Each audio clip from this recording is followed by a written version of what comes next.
Hello everyone, welcome back to Being ACCA. I am Punya Agarwal and this is Tushita Gupta and we both are ACCA affiliates.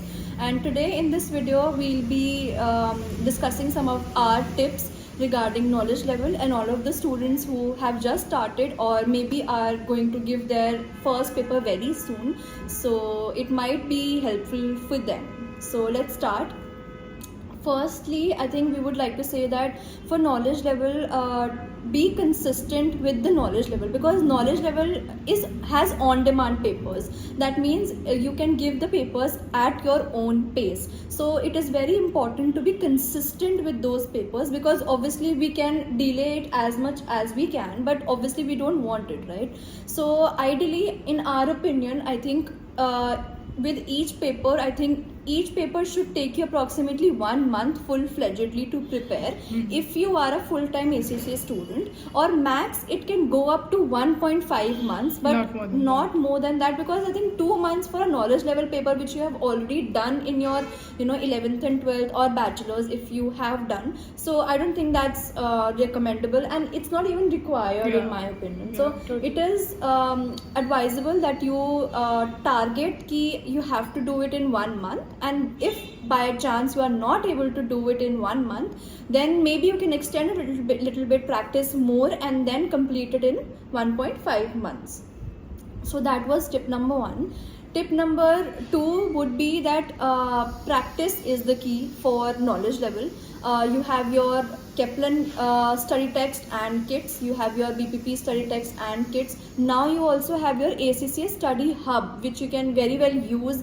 They have very good flashcards, they have very good quizzes which are very interesting also if you're getting bored with some of the questions from BPP and Kaplan, although they're all MCQs for the knowledge level, but still if you want to, then the practice questions are there. So you don't have to actually search where to practice from. You have all of the resources online, and if you get stuck somewhere, you can watch lecture videos or kid solving session videos of many tutors who have uploaded on YouTube.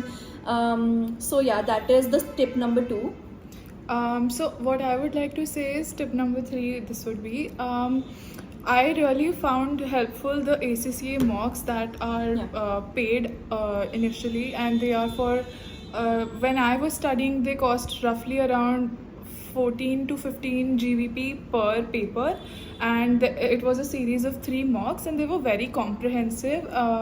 Performing them on the software was a plus, because I was navigating the software for the first time. So I think that that experience, not just getting those mocks for those 15 pounds, but actually getting the exam experience was something that I was looking for. So they did exactly just that, and that was very helpful in my preparation. I think next tip would be little similar to this one, that when you are preparing for your knowledge, like the papers that you are giving, once you're done with the practice part of it, like both the kits, I would recommend that do both the kits, because come on, there are MCQs, you can do them, like you can actually do both the kits, because in skill level we generally prefer doing one kit because we don't have that much of time, but in knowledge level I think you only have MCQs, so it is very much possible.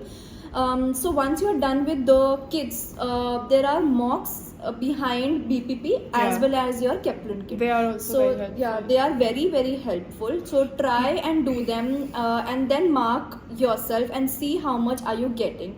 In mock 1, for example, if you're getting 50 marks, for example, do some, like, see in which topics are you making mistakes in, revise those topics, do questions again, even if you have done it once, do it again, so that you don't do mistake this time, and then do mock number 2, and then if you're getting again 55-60, I think that is an average score which people generally do get, and if you are getting that much of score, it is completely alright, and then you can move on to the ACCA mocks that we have on our ACCA portal. And once you start to get somewhere around 70 to 75 marks in these mocks, I think you are set to go for your exam, because even if there are some variations, the difficulty level, even if it is high, so you will still be in a better position to score 50, since you have been scoring 70-75 in your mocks.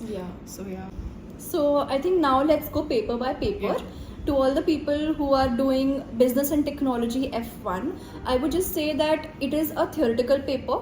So the syllabus is mainly what you have done in your business studies in 11th and 12th. Even some part of economics is there.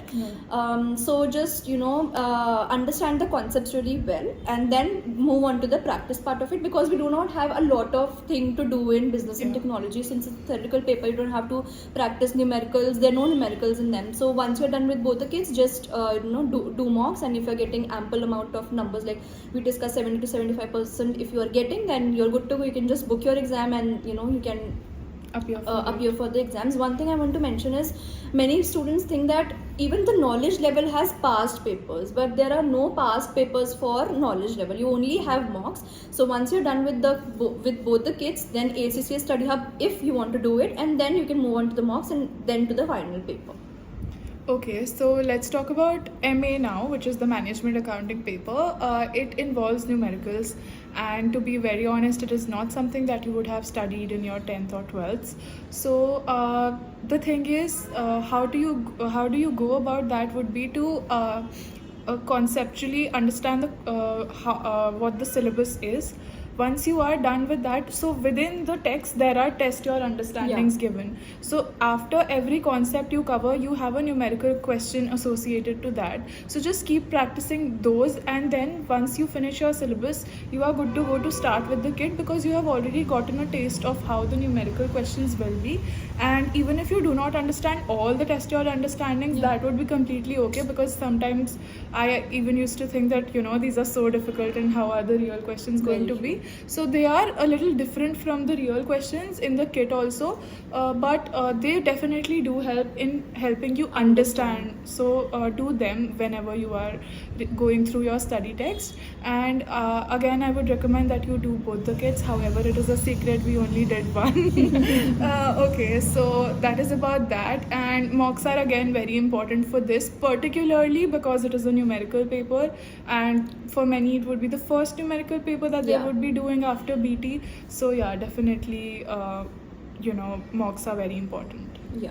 So let's talk about F3, which is financial accounting now. So it is again very similar. I don't say similar, it is completely what we have done in 11th and 12th. You have topics like journal entries, ledger, bank reconciliation, suspense account, all of these topics which you have already done in your 11th and 12th if you are from a commerce background. The only new topic I think is consolidation, group accounts, which is the most important topic for you.